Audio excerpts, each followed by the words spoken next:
como bien joven, así el único requisito para hacer sonido es no estar muerto, ¿no? Y casi casi es apúntale, aprieta el botón rojo y se graba solo, ¿no? O sea, como...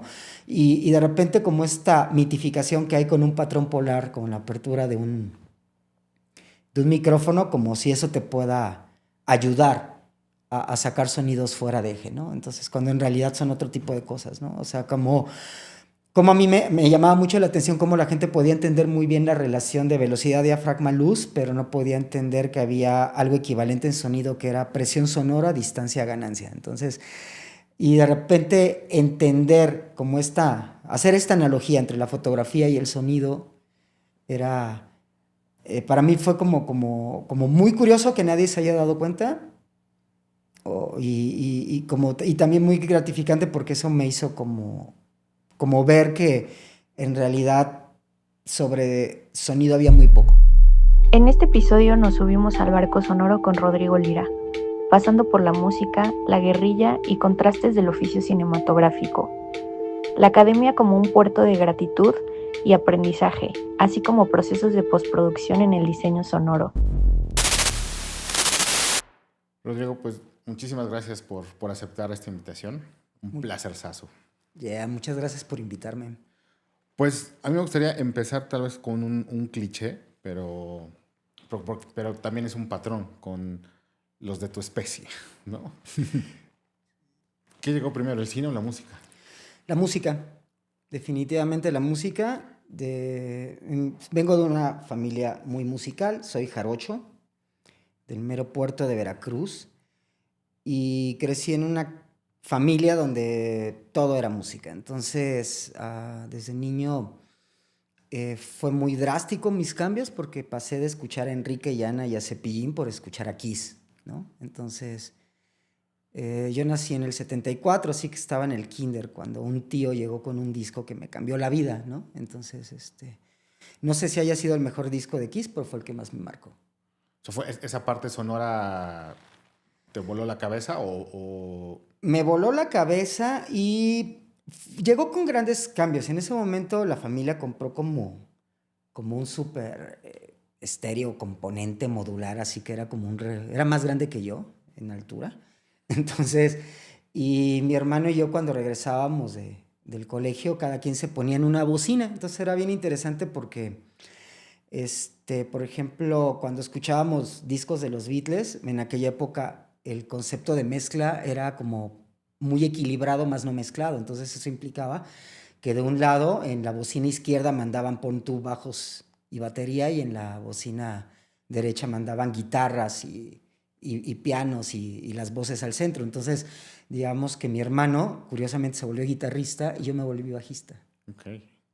Y de ahí, de este puente, ahora, ¿cómo caes al cine? ¿Cómo llegas? Fíjate que al final la música me arrastró conscientemente al cine, pero mi hábito por el cine lo marcó un gran error que cometieron mis padres, porque mis padres tenían eh, una reunión de la generación de mi padre y nos llevaron a mi hermano y a mí a un lugar en Oaxaca que se llama Salina Cruz. Entonces, pero en esa reunión, por alguna razón no podían haber niños. No creo que hayan sido swingers mis padres, en realidad más bien era como, qué sé yo.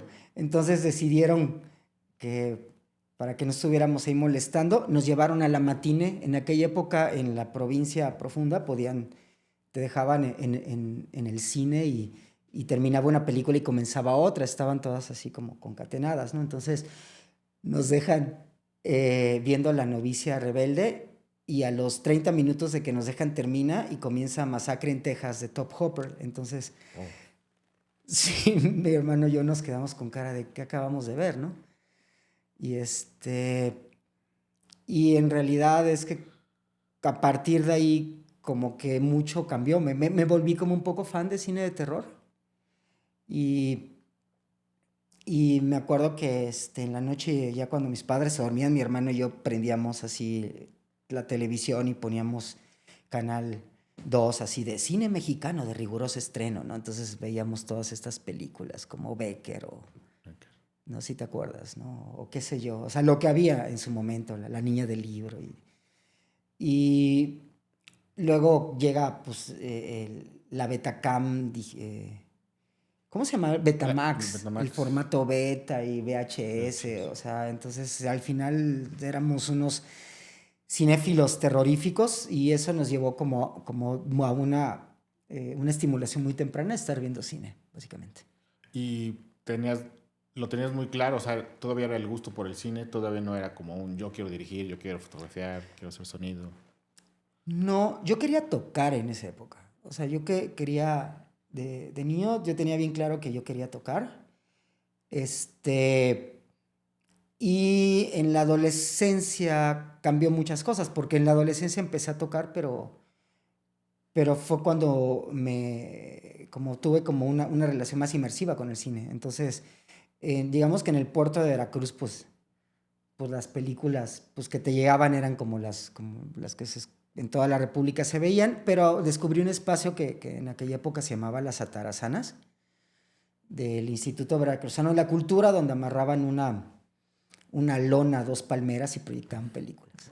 Entonces, Ese era como lo alternativo, digamos, ¿no? El underground. tal cual. O sea, era lo que había en Veracruz en esa época.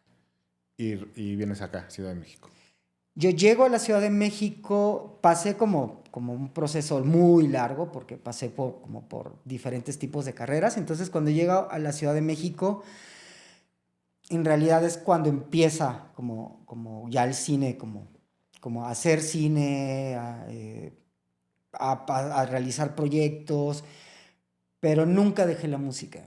Es decir, la música siempre me acompañaba. Yo empiezo a tocar con unos amigos y descubrimos que el concepto o el constructo de mejor banda no era la que mejor tocaba, sino la que mejor sonaba. Entonces eso me llevó como a llegar un poco antes siempre y empezar a trabajar con la consola, porque te estoy hablando de que en la segunda mitad de los 90 en México en realidad tocábamos con un equipo, pues tocábamos varios grupos con un equipo que en realidad que era el que nos alcanzaba para pagar generalmente todos, ¿no? La coopera para el PA. Y no precisamente era un buen equipo, ¿no? Entonces sí tenías que clavarte, ¿no? Y que en aquella época pues no estaba un güey con la mixer con su celular, pero había alguien como leyendo una revista, ¿no? Entonces un poco iba por ahí. Y ya cuando llega el primer corto, fue un corto, ¿no? El primer Ujú. acercamiento al cine. Sí. ¿Recuerdas cuál fue? Sí, por supuesto que sí lo recuerdo. No se te olvida, ¿no? O sea, no se te olvida la primera vez que comes hot dogs Exacto. así es. Entonces, fue un corto de un amigo, de un compa, a Oscar Serrano, y, y fue terrible. Luego me acuerdo que nos aventamos así como varios días sin dormir, y luego de ahí venía el de Pepe Valle, me acuerdo, un corto que realizamos y luego pues empieza como toda la temporada como de cortos, entonces pues muy padre, ¿no? Como dejar la piel por algo que crees y que sabes que en realidad no va a trascender, ¿no? O sea, pero todo lo que aprendes es, wow, ¿no? Es lo que hace, lo que vale la pena. Pero, ¿en dónde llega el, güey, yo quiero hacer sonido? O sea, es... Sí, tal cual. O sea, a mí, por ejemplo, me gusta mucho la foto. De hecho, soy como un sonidista muy clavado en lentes y tú me conoces. Y de repente el entender muy bien como la exposición fotográfica me hizo entender muy bien el sonido, ¿no? A mí hay algo que a mí me llamaba mucho la atención, ¿no? Que cuando estás como bien joven, así el único requisito para hacer sonido es no estar muerto, ¿no? Y casi casi es apúntale, aprieta el botón rojo y se graba solo, ¿no? O sea, y de repente como esta mitificación que hay con un patrón polar, con la apertura de un micrófono, como si eso te pueda ayudar a sacar sonidos fuera de eje, ¿no? Entonces, cuando en realidad son otro tipo de cosas, ¿no? O sea, como como a mí me llamaba mucho la atención cómo la gente podía entender muy bien la relación de velocidad diafragma-luz, pero no podía entender que había algo equivalente en sonido que era presión sonora, distancia-ganancia. Entonces, y de repente entender cómo hacer esta analogía entre la fotografía y el sonido era, para mí fue como muy curioso que nadie se haya dado cuenta y también muy gratificante porque eso me hizo como ver que en realidad sobre sonido había muy poco. Y al igual y voy a decir una barbaridad, Uh-huh. pero bueno, justo porque hemos estado juntos en la cancha, o sea, Uh-huh. sé lo que estás hablando y sé a lo que te refieres. Y también, y lo digo con mucho cariño, o sea, que también Uh-huh. los de tu especie, como digo, son súper ñoños. Y creo yo que ellos, ustedes, tienen mucho más conocimiento de otros departamentos que a veces un fotógrafo. O sea, que insisto, no es un general, pero que a veces el fotógrafo se clava tanto en el tema fotográfico y no ve más allá. Y sonidistas que conozco, wow, o sea, entienden perfectamente de foto y creo yo que eso los hace trabajar más, ¿no? Tienes todo el panorama, ¿no? Fíjate que alguna vez en la universidad me planteaba un padawan esto y yo le hacía la analogía con un bajista en una banda. O sea, en una banda un guitarrista en el ensayo no puede, a veces no llega al bending, se equivoca, luego no practica sus fraseos y todo, pero el bajista siempre está, ¿no? Y siempre está amarrado con el bataco. Pero el día que tú como bajista te equivocas, todos voltean a verte con cara de, pues, ¿qué pasó? Claro. Entonces, siempre me pasaba que en un set, el fotógrafo no llega a su marca, el fotógrafo no, a ver, no manches, ay, estaba eso atrás, oye, ay, si me puedes sacar mi luz, o sea, y oye, ¿qué onda con ese chavo? O sea, de repente eh, tienes que hacer el sonido siempre bien porque en realidad la toma que va a quedar no es la que mejor suena, sino es la única que se ve bien, ¿no? Entonces, partiendo de eso y como la complejidad de, de la actuación, ¿no? A mí me pasaba que muchas veces, porque también hago postproducción, hago ese paréntesis, que de repente pues llegan con una edición con tomas bien inconexas en el contexto que el director, digo, el actor habla a una velocidad, la fotografía se mueve a un ritmo y de repente todos estos tiempos son inconexos, ¿no? Entonces en la postproducción tú tienes que un metatempo que no es empático con la siguiente toma con la que pega en cuanto a velocidad de actuación. Entonces a veces tú de repente aprovechas en el criss-cross este diálogo retrasarlo, entonces al final lo vuelves todo empático desde el punto de vista beat, ¿no? Y cuando se presenta tu peli así es como, wow, qué fluida, wow, y qué... O sea, y al final nadie reconoce tu oficio, es pero vas con eso. A mí me ha pasado de repente, pues estar nominado y que mi mamá vea la peli y me diga, ay, hijo, te quedó bien padre la música. Y tu mamá, tú pensando, mamá, no hice la No sé música. la música, claro. Sí, Pero sí, sí. gracias, ¿no? Sí. Claro, y ahorita que dices esto de Chris Cross, recuerdo mucho, no vamos a decir nombres, pero directores que hablan demasiado en escena, ¿no? O sea, que están acción y el director y habla, entonces de repente se monta con diálogos y dices, qué infierno, ¿no? O sea, cuando llega post, Sí, me ha pasado mucho y pues bueno, ya me conocen qué es lo que hago, pero yo lo que normalmente hago es que lo concientizo, o sea, pues es como, oye, brother, la neta es que pues ahí va mi nombre también, ¿no? Y también mucho, el sonidista también es el oficio del cuidador del sonido. O sea, nosotros tenemos dos grandes responsabilidades, que es cuidar el sonido y cuidar el código de tiempo, ¿no? Porque el código de tiempo es algo que parece a nadie importarle en un proyecto y al final se vuelve fundamental. O sea, para poder, ya sea para poderlo poner en sync, para lo que sea menester, dijera mi abuela. Entonces, un poco va por ahí, ¿no? O sea, y el tomarte como bien en serio, como el compromiso que tú tienes con la factura de un proyecto, en este caso una película, un proyecto cinematográfico, pues es como, no podría ser otra cosa, pues. A eso vine, pues. Y cuando te llega un guión, o sea, lo menciono por un tema de generaciones nuevas. Ya suena feo decir esto, ¿verdad? Te llega el guión, cuando lo lees, ¿qué notas haces? O sea, ¿qué sale a? Fíjate que esa pregunta es bien, bien padre porque soy una persona muy ñoña y cuando leo un guión, pues de entrada, la primera vez lo leo para saber de qué se trata y la segunda vez lo veo desde una perspectiva de análisis técnico, de realización en set y después lo leo como a partir de un diseño de sonido, porque aunque a veces, aunque no me toque a mí hacer el sonido, a veces el diseño sonoro del proyecto, siempre como postproductor, pues también pienso, ¿no? En hacerle la vida más fácil a mis colegas que van a seguir en el proceso, ¿no? Entonces, eso implica que tengo plumones de colores. Entonces, de repente, tarjeteo mucho, soy de esa generación que apunta todo en tarjetas, para que si de repente te dicen, oye, ¿sabes qué? La secuencia 14 no se va a realizar porque la vamos tal día a pasar por la 22.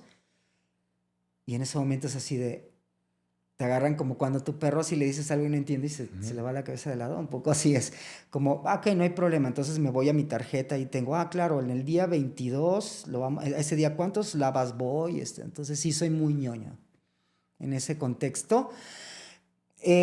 Siempre tengo muy claro que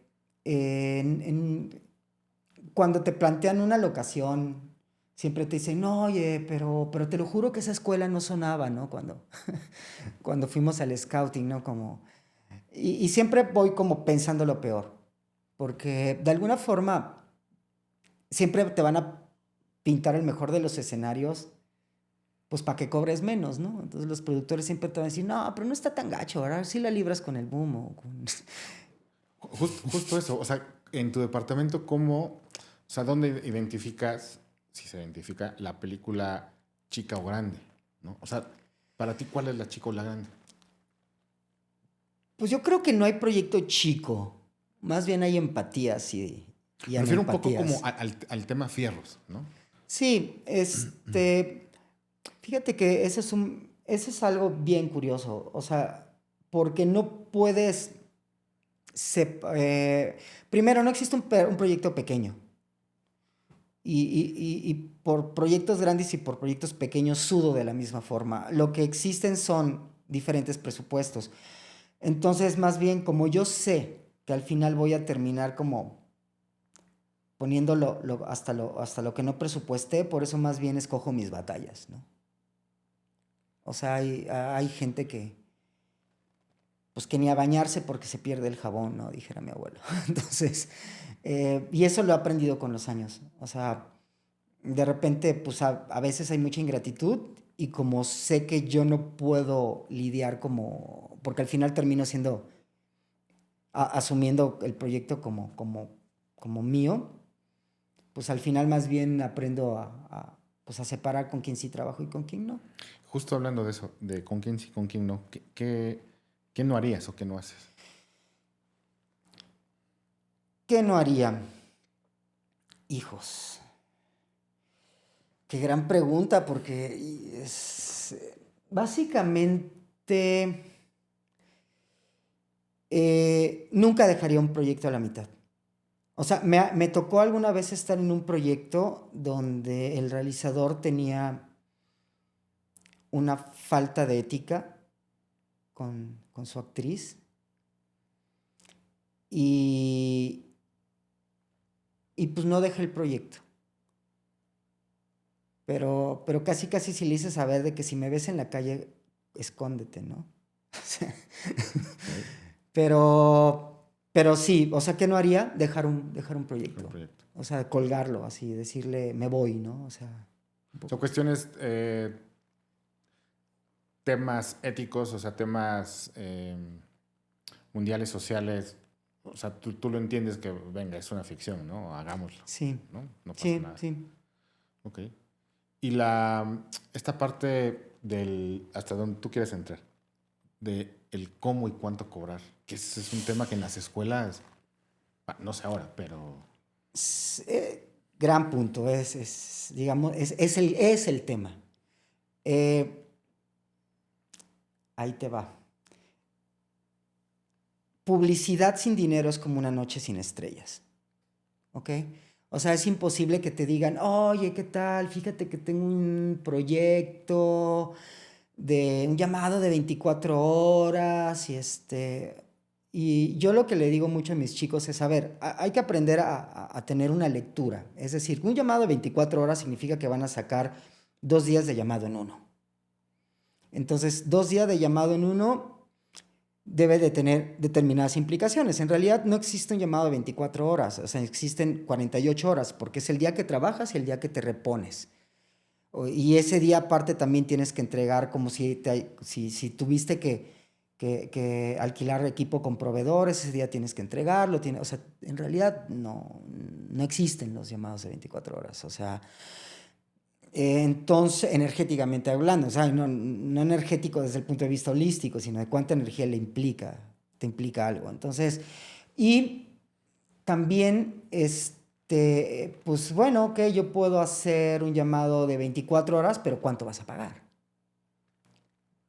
O sea, ¿por qué 2 días de filmación lo quieres compactar en uno? Y si eso va a tener una repercusión. Si eso no va a tener una repercusión en tu paga, si es a 90 días después de que metes tu factura, pues entonces ¿de qué estamos hablando? O sea, en realidad te estás volviendo de alguna forma un productor ejecutivo de un proyecto del cual tú no vas a tener regalía alguna. ¿Y por qué debo de tener empatía? Pues con ese tipo de langostas bíblicas que van depredando el medio, agarrando como chicos recién egresados de escuelas de cine, explotándolos y al final, ¿qué te van a dar? O sea, si verdaderamente quieres obtener experiencia, pues más bien, pues apoya a tu compa que no tiene varo para filmar y vas a sangrar igual, ¿no? que en la parte, sobre todo, bueno, sé que tú has hecho mucha guerrilla, ¿no? O Sí. sea, cañón, has hecho mucha Sí. guerrilla, ¿no? Y ahí, de repente, ¿no? Equilibrar costo-beneficio. Sé que también lo interesante en el cine es el famoso viaje, ¿no? O sea, todo lo que conlleva, que ahí está donde tal vez disfrutamos y te deja, ¿no? Claro. Pero no te cansas de esta guerrilla. No, de hecho no, pero sí hay que tener equilibrio porque si solo te dedicas a la guerrilla, como que tu pareja y tu casero pues no van a estar tan contentos contigo, ¿no? Entonces, el poder encontrar como un equilibrio es algo que vas desarrollando con los años, ¿no? Y también escoger tus batallas, porque no todo proyecto guerrillero al que te invitan te lleva a buen puerto. Es decir, también por lo mismo que he estado como muy abierto como a apoyar muchos proyectos y como que soy muy prendido en muchísimas cosas, también me he topado con mucha ingratitud, ¿no? O sea, como estas personas que solamente es dame, dame, dame, ¿no? Y al final, pues también es algo que también tienes que pasar por ello, pero ya una vez que aprendes, pues no tienes por qué volver a repetir, ¿no? Al final va un poco por ahí. Pero también cómo aprendes si no sangras, ¿no? O sea, Ah. un poco. Y un poco también lo que decíamos ahorita, ¿no? Del tema de la docencia, ¿no? Que en tu caso, pues es otro puerto que ahí tienes, ¿no? Amo dar clases. Amo dar clases porque amo aprender y, y muchas cosas que crees saber, solo cuando das clases te das cuenta el porcentaje de lo que ese tema conocías. Eh, desde, desde muy chico me llamó la atención como la física de las cosas. Y el entendimiento de esa física de las cosas me llevó como una comprensión del fenómeno del sonido como tal y su repercusión que tenía como en una narrativa, sin en esa época haber entendido realmente que era una narrativa. Pero cuando doy clases, cuando comienzo a dar clases, se me abre como todo el espectro de cómo poder entender la física del sonido en su relación con una narrativa y en su relación con, con un análisis de un fenómeno, de una fenomenología de lo que sería el sonido, ¿no? Entonces, esa comprensión me hizo así, me voló la cabeza, o sea, me han volado la cabeza varias veces en mi vida. Podría contar cuál fue la primera. La primera fue viendo la televisión de niño en los años, en la primera mitad de los 80s, estaba viendo El Universo, ¿te acuerdas de esta serie que sacaban en la televisión abierta? Y de repente me acuerdo que Carl Sagan estaba hablando del sonido como tal, entonces comprendí cómo funcionaba mi tocadiscos, ¿no? Entonces para mí fue de wow. Y el hecho de que me explicaran cómo una onda de frecuencia eran montañas y cómo la evolución al principio cómo esas montañas se captaban en tubos de parafina y luego cómo llega la revolución del acetato y luego cómo una aguja interpretaba esas curvas, hacía que cuando viajaba yo de la ciudad del puerto de Veracruz a la Ciudad de México por motivos de fiestas familiares y de repente veía las montañas de las cumbres de Maltrata y de repente pensaba, ¿cómo sonarán, no? O sea, si todas las montañas pueden sonar, entonces estas montañas, ¿cómo suenan, no? Tuvo que llegar a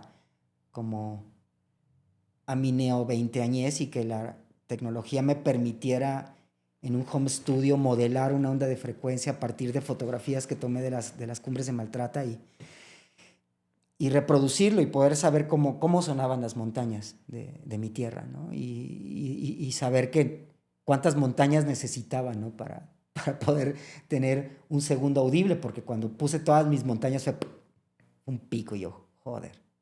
¿No? Entonces a partir de ahí me lleva como un entendimiento de lo que es un tono, o sea, de muchas cosas. Entonces, y a partir de ahí, como esa noción primigenia así de que una montaña y me lleva como otros tipo de acercamientos y al final ese entendimiento de las cosas también me llevó como otros entendimientos narrativos, ¿no? O sea, como entender que siempre nos acompañan sonidos, ¿no? Así, incluso tú tienes varias formas de vivir un espacio, o sea, de trasladarte de punto A a punto B, teniendo como una relación como sensual con el espacio, desde la perspectiva de, oh, wow, es la primera vez que estoy en esta ciudad y estás como con todos estos fenómenos sonoros que te acontecen como viviéndolos y gozándolos, ¿no? Y metiéndolos en la cajita del recuerdo. O cuando ya llevas mucho tiempo viviendo en esa ciudad y de repente el trasladarte solamente es parte de tu cotidianidad, por lo tanto el espacio ya no te contiene, lo que te contiene es la rola, la canción que traes, ¿no? Claro, ¿no? uh-huh. Entonces, y a partir de ahí, cuando leía un guión, siempre me preguntaba, ¿al personaje lo contiene o no el espacio? O sea, ¿en qué momento esto en postproducción podría ser como una subjetiva del personaje? ¿En qué momento este personaje sí tiene una relación con el espacio? Entonces me llevó como... O lo que recuerdo una clase con Tony Kuhn que decía que te preguntaras qué era lo que existe, qué es lo que hay allá atrás de las ventanas, ¿no? Entonces un poco él plantea atacar de afuera hacia adentro, ¿no? Que es algo que, bueno, pues no todos los fotógrafos, pero en mi caso me gusta atacar justo de afuera hacia adentro, de lo que no veo hacia adentro. Y creo que en sonido, un poco también citando a Lucrecia Martel, ¿no? Claro. Que también va por ahí, o sea, todo lo que quiero escuchar, lo más importante es lo que no veo, ¿no? Claro. Y gran parte esta de Lucrecia Martel, a mí me gustan mucho sus pelis. Me gusta mucho el sonido de sus pelis. Es mucho como Michel Chion, o sea, es como de repente el sonido cuenta lo que la lente no ve, ¿no? Exacto. O sea, como en qué momento el sonido te puede pasar como de romper la relación semántica de una imagen y irte como una relación psicológica con el espacio. O sea, en qué momento puede ser una abstracción, en qué momento puede ser un vínculo de corte psicologista con lo que viene, ¿no? O es en retrospectiva, o es una idealidad y de repente, no sé, a mí hay películas que, tanto nuevas, viejas y de etapas intermedias con respecto a mi temporalidad que me han marcado mucho, ¿no? Yo me acuerdo cuando en los 90s vi en retrospectiva, porque yo antes no había conocido a Wim Wenders, yo lo vine a topar en los 90s. Y de repente en Alicia en la ciudad te presentan un personaje y que en una cafetería y resulta que no escuchas la cafetería, escuchas como lo que sucede en otro espacio, ¿no? Entonces de repente me ponía a pensar que gracias a ese tipo de relaciones con el espacio, pues evitaban que el personaje interpretara así de, oh, estoy pensando, ¿no? O sea, es en un guión, ¿no? O sea, como de repente el hecho, un personaje podía estar con una mirada indefinida en un punto y el hecho de que el espacio no lo contuviera te daba, al yuxtaponerlo, como esta relación del personaje está pensando, ¿no? Y como el sonido, el diseño sonoro moderno evitó que los personajes pudieran o sea, evitaran la teatralidad, ¿no? Que al final, pues es como nuestro abuelito, ¿no? El teatro. Entonces, de alguna forma, cómo estas narrativas pueden enriquecerse a partir de su relación con el sonido, ¿no? En qué momento el sonido tiene que también dejar de ser protagónico para priorizar la imagen, ¿no? Y lo ves en muchas pelis de Wong Kar-wai, o en qué momento el sonido puede priorizarse, ¿no? Con respecto a la imagen y la imagen volverse sumamente contenida y el audio desbordado, ¿no? Que lo puedes ver, no sé, con mi carnalito David Pablos, ¿no? En Las Elegidas, ¿no? En esta secuencia de la violación. O sea, yo creo que en realidad hay cosas muy padres y puedes siempre forzarte a más, ¿no? Y quizás ese forzarte a más es lo que a veces te hace trabajar con directores que te dan ganas de darle un puñetazo cuando estás grabando, pero pues te aguantas porque sabes que al final pueden pasar cosas bonitas, ¿no? Y justo de tus directores, un proyecto que tengas ahorita como en la mente, que es el que dices, este me gustó, o sea, mi trabajo lo puedo presumir. Uy, me vienen varios y eso me obliga a ser infiel y a traicionar muchas lealtades, pero así de bote pronto me vienen 3, porque estamos acostumbrados a hablar en tríadas, ¿no? Por ejemplo, Espantapájaros de Ricardo del Conde fue un proyecto que muy lindo. Yo disfruté mucho.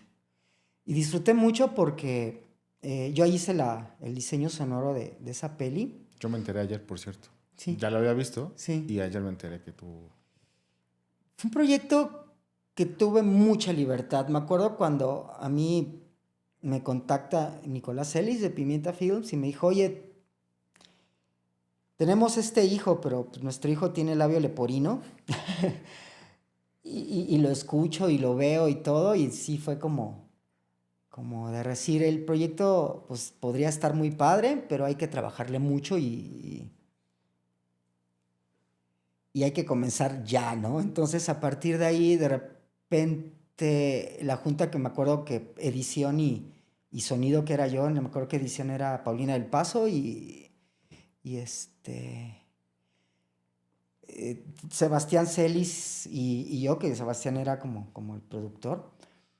Tuvimos, y el director Ricardo del Conde, tuvimos una junta y fue y de repente Ricardo así como decir, yo estoy abierto a todas las posibilidades.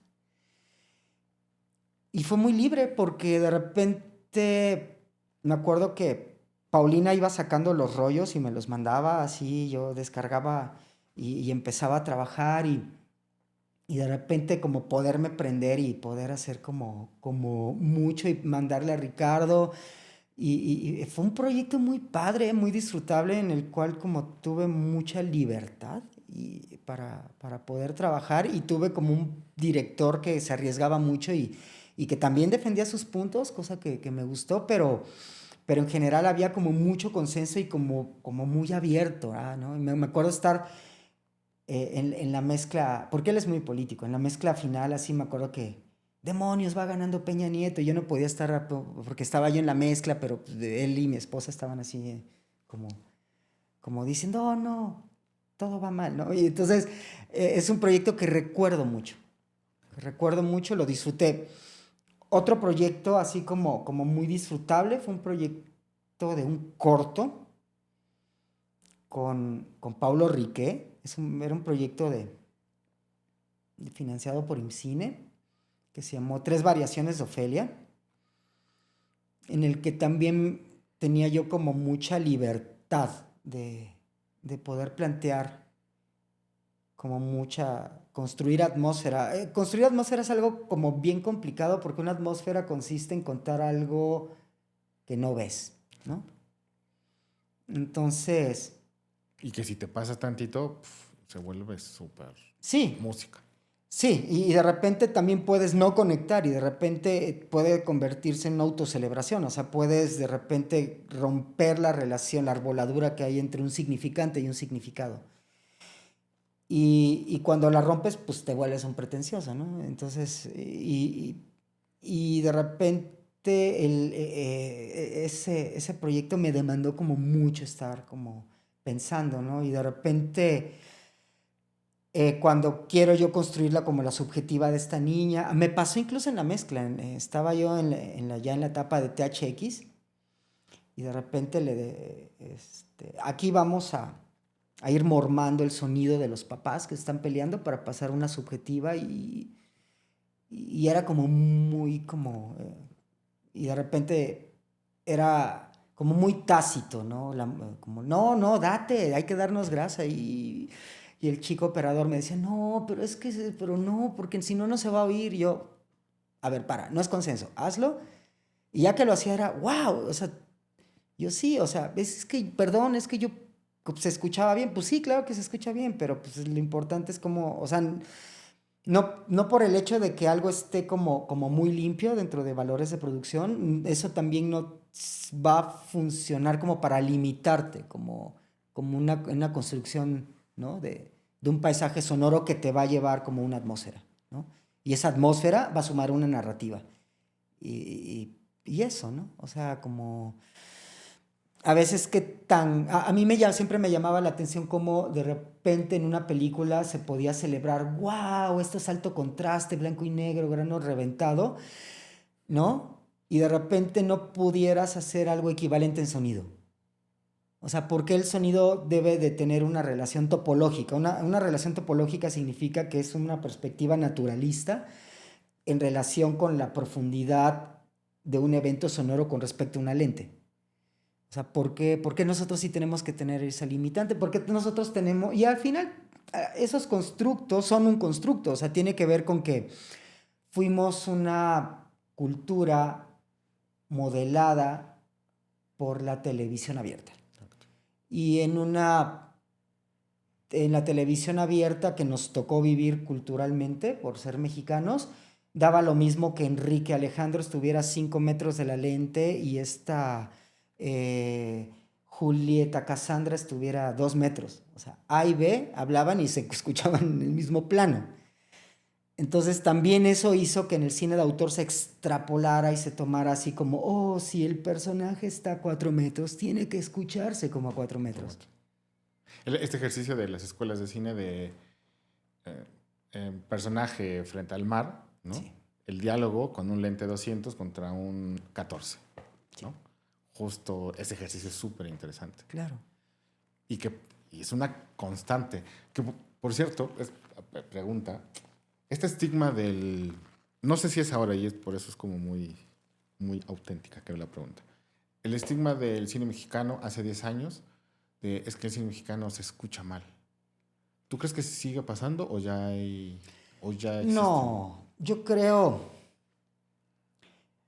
que hay muchas cosas. O sea, yo creo que hay películas que suenan fantástico. Yo creo que hay colegas que han hecho trabajos como bien memorables, ¿no?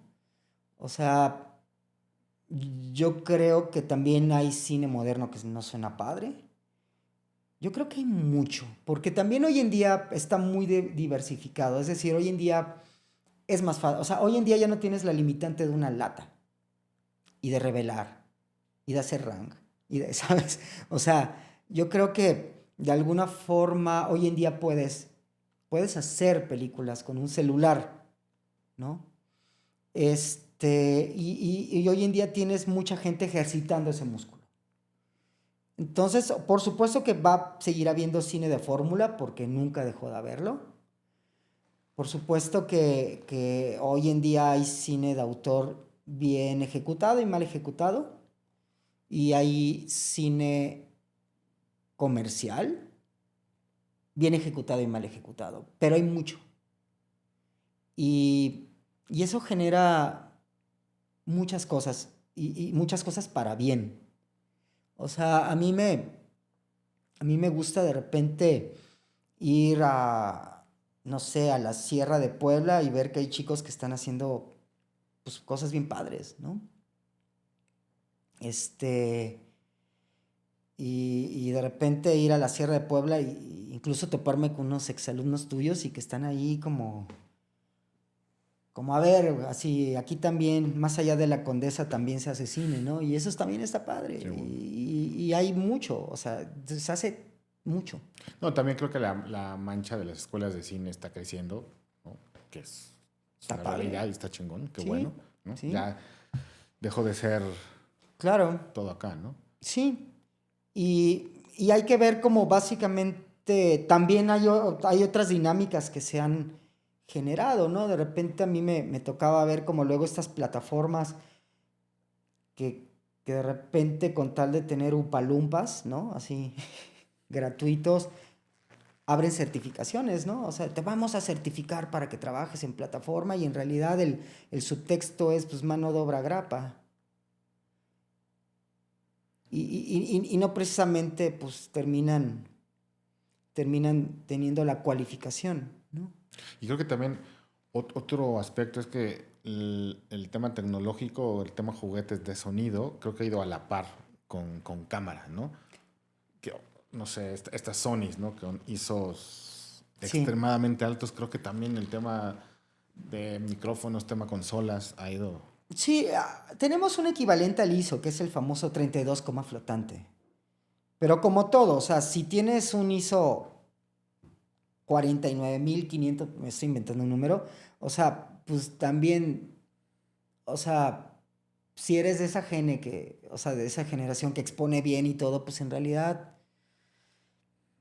no sé, hay mucho mito con respecto al fierro, ¿no? También de repente se convierte como, oh, dicen que existe un pájaro que bebe una gota de agua una vez cada 100 años. O sea, también idealizar el fierro, pues un equipo sin intención es un fierro, ¿no? Entonces también de repente, qué padre que hay cámaras que te dan un ISO así brutal y yo creo que a mí las que me gustan son las cámaras que tienen un skin tone bien bonito, ¿no? Y no precisamente a veces, pues hoy en día hay de todo, ¿no? Hay también como cámaras que te dan como una interacción como muy bonita con determinados lentes vintage porque son tan filosos, tan detallados y tan contrastados sus sensores que a veces de repente tanta nitidez y tanto contraste pues hace que se vea como videojuego, ¿no? Entonces de repente el recuperar como estos lentes de los años 60 y todo pues te da como un carácter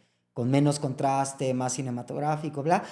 Lo mismo ocurre con equipos de audio. Es decir, existen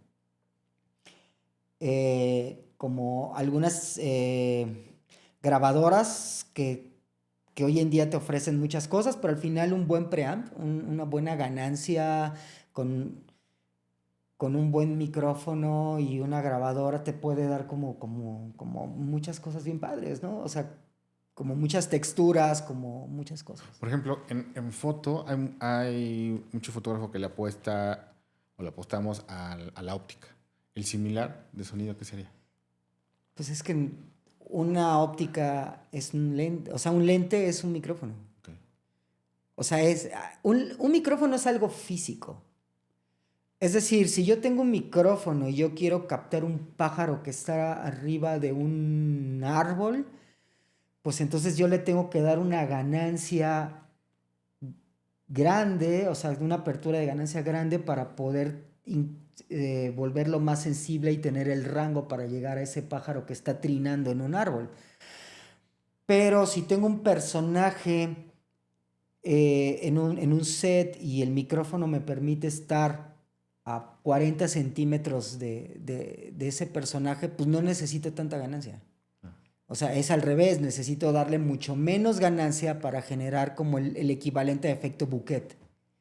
Entonces, mientras menos ganancia yo le dé a ese micrófono, se recorta el rango y digamos que lo que resuena, la resonancia, propiamente dicha, no va a desaparecer, pero va a ser como cuando en un lente lo que se aleja de tu profundidad focal que tú le das a partir de tu apertura, se va blureando, ¿no?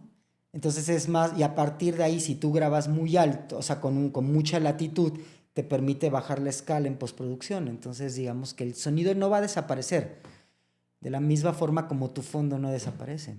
Y que un poquito ya me imagino que lo mismo, otra vez, que las consolas, o sea, creo yo que ya están muy a la par, muy, muy parejitas las consolas, ¿no? En donde sí está el cambio es en el micro, tal cual. Sí, en la relación micro con ganancia. Es decir, la ganancia es en exposición sonora como tu diafragma. La relación de tu diafragma o sea, de tu lente, ¿no?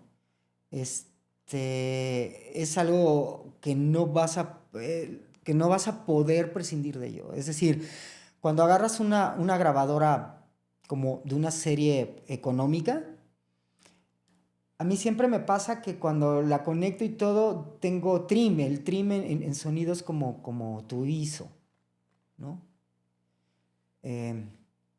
Entonces, ¿tú puedes controlar una exposición solamente con ISO? No. Entonces, cuando tú conectas tu micrófono de condensador, le das una alimentación fantasma en una grabadora donde te saltas el paso de una ganancia física, pues en realidad el grabador te da una ganancia de preset, que normalmente es una ganancia media. Pero esa ganancia media no puedes controlar mucho. O sea, no, en realidad no tienes mucho margen. Entonces, yo siempre hago como el ejemplo, ¿va a sonar? Sí, va a sonar. Claro. Y por eso es que eso gesta otro tipo de dinámicas. La gente empieza a atribuirle poderes mágicos, milagrosos y curativos a un lavalier. Pero, ¿por qué? Porque está más closey. Pero si eso fuera real, entonces ya hubieran desaparecido evolutivamente los shotgun, ¿no? De un set. Y y es porque en realidad existe otro factor que es un poco más caro y es lo que hace que una grabadora tenga un precio que otra no tiene, ¿no? Entonces, sí, es todo un tema. Y con el stock, o sea, ¿usas stock tal cual o tú sales a? Yo salgo aunque no critico el stock, porque el stock, digamos que hay que poner las cosas en un contexto. El stock nace a partir de no tener tiempo y tener una entrega inmediata. Es decir, me refiero a la televisión. O sea, cuando los chicos que están haciendo, o cuando yo fui explotado alguna vez de veinteañero por televisoras, pues en realidad no tienes tiempo de salir a trabajo de campo a hacer tu stock. Entonces, digamos que las televisoras compran la anualidad y en ese momento necesitas un sonido determinado y lo pones, ¿no? O música determinada y lo pones. Entonces, más bien hay que poner en contexto. Pero, partiendo de eso, si en un trabajo escolar donde hubo tiempo te llegan con stock y no citan fuente, pues de entrada es plagio, brother. Claro, sí.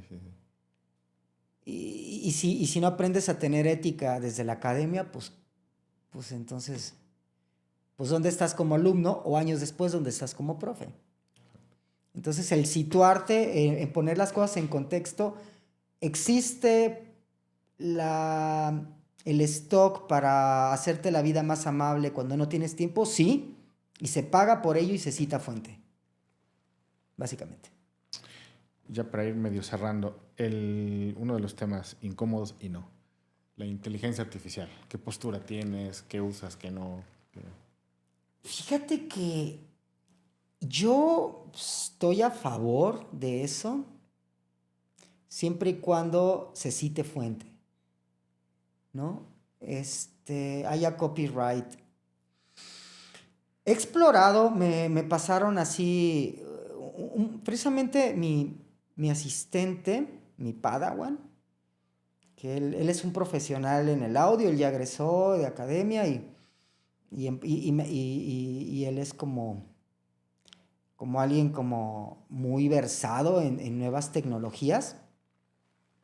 Me platicaba de un software, lo exploré y soy bien clavado. Entonces agarré y dije, ok, voy a expandirlo, ¿no? Porque una cosa es escuchar algo donde de repente dices, ok, yo tengo un stock de una entrevista donde tengo tantos minutos con una constancia de exposición sonora, es decir, un micrófono a la misma distancia. Como toda inteligencia artificial, mientras más valores tenga, mejor va a funcionar. Entonces, en una situación ideal de una voz grabada en foro, con valores profesionales y todo eso, vamos a recrear este diálogo y se hacía y era de wow. O sea, eso me va a permitir en dado caso que yo esté editando algo, una peli en la cual yo no haya hecho el sonido directo y de repente hayan valores como abajo de un estándar, a veces debido a producción, porque producción, pues bueno, ¿qué te puedo decir? Agarrar una locación y estaba el rodaje en llamas y había un sonido que no se podía negociar que dejara de existir. Y partiendo de eso, hay que reconstruir esto. Entonces, el hecho de poder tener esto, valor 1, valor 2, agarrar stock, ponerlo en contexto, o sea, meterlo y recrear, reconstruir, dices, está increíble. Si lo vas a utilizar para el dark side, pues bueno, o sea, al final no lo vas a poder evitar. O sea, no me preocupa porque al final se puede rastrear. O sea, existe algo que se llama metadatos. O sea, si tú de repente me dijeras, una pregunta, ¿podrías ver si este audio es verdadero o falso? Claro. Sí, en este momento con la tecnología como existe, sí, por supuesto que puedo hacerlo. Si este sonido lo puedes estirar, fíjate que es bien interesante porque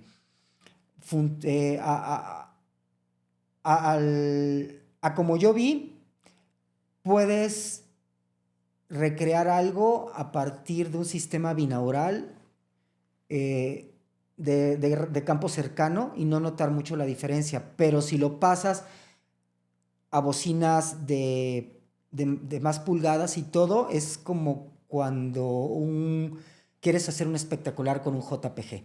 Okay. Se te va a pixelear. Entonces, distenderlo, digamos que todavía tecnológicamente, pues todavía no, pero pues, si saben de uno, pásenme el dato para explorarlo. Pero está chido, o sea, no estás negado. Sí. No, estoy abierto. Estoy abierto. Y creo que me emociona más como las posibilidades narrativas que podemos hacer, sobre todo también en el ámbito del performance, del arte sonoro en tiempo real. Eso me emociona muchísimo. Suena sí, bien. Sí. Y bueno, ya la parte cursi de esto. Si tuviéramos que dejar 3 películas al mundo, ¿qué peli le dejarías? No, pues, ay, Dios mío, es lo mismo. Sonoramente, me gusta mucho Reconstrucción de Christopher Boe.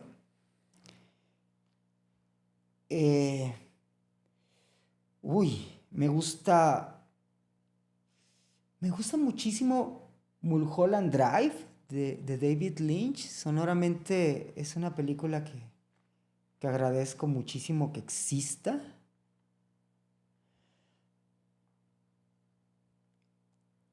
Diablos, estoy traicionando muchas lealtades. Import-export de Ulrich Seidel. Me gusta muchísimo. Diablos, me gusta mucho Los amantes del círculo polar de Julio Medem. Claro, sí. Pero mucho, mucho. Es más, Medem. creo que me gusta más Tierra de Julio Medem. ¿Ya cuántas llevo? No, pues ya pasé mi Y triada. narrativamente, o sea, como muy general. No tan sonoro. O no sonoro, sino una tuya así que Pues digas, es que no "Wow". puedo desapegar la foto ¿sabes? O sea, sí. Ambas tienen una foto como espectacular, pues. O sea, me gusta mucho Aronofsky. Es que me gusta mucho muchas cosas. Me gusta mucho... Soy bien cursi también y hay cine cursi que me encanta. O sea, me encanta...